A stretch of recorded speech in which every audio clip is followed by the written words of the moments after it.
The last night of my life started innocently enough. My brother and I were returning home from a friend's house where we had been watching a ball game and partying. I mean, the guy stepped out of nowhere. By the time we saw him, it was too late. When we got to him, he was still alive, but just barely. He was mangled, bloody, and struggling to breathe. I mean, what were we supposed to do? We could call an ambulance, but then there was that whole drinking, driving, vehicular homicide thing to deal with. And this bum was gonna die anyway. Nobody had seen the accident, so we made the decision to load him in the truck and get rid of him. We took him back to Kelly's shop so that we could buy some time and figure out what to do. We decided to bury him, but we had to disguise his identity first, in case he was found. Kelly had some acid he used to take paint off of cars with.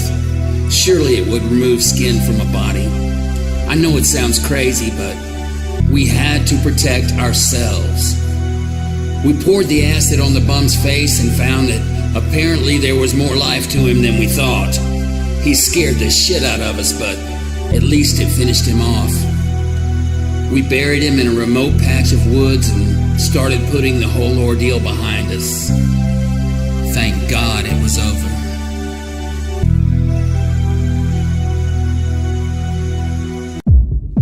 The monster exhibits a kind of duality, arousing sympathy as well as horror in all who hear his tale.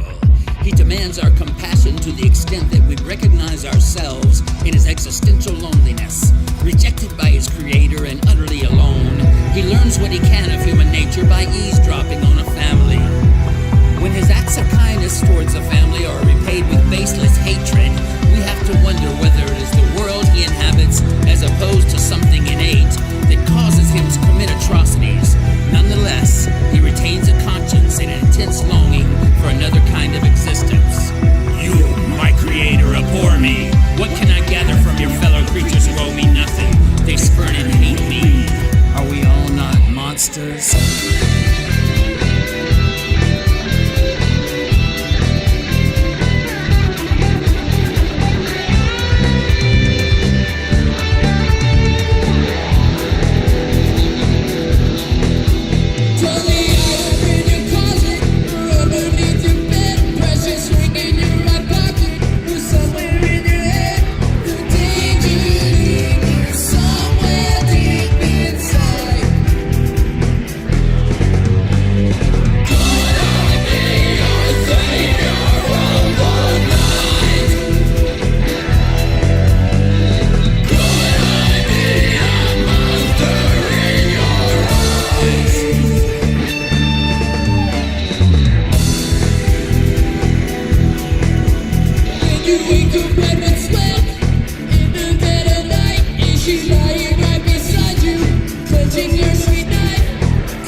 Monsters out among us who spread their demons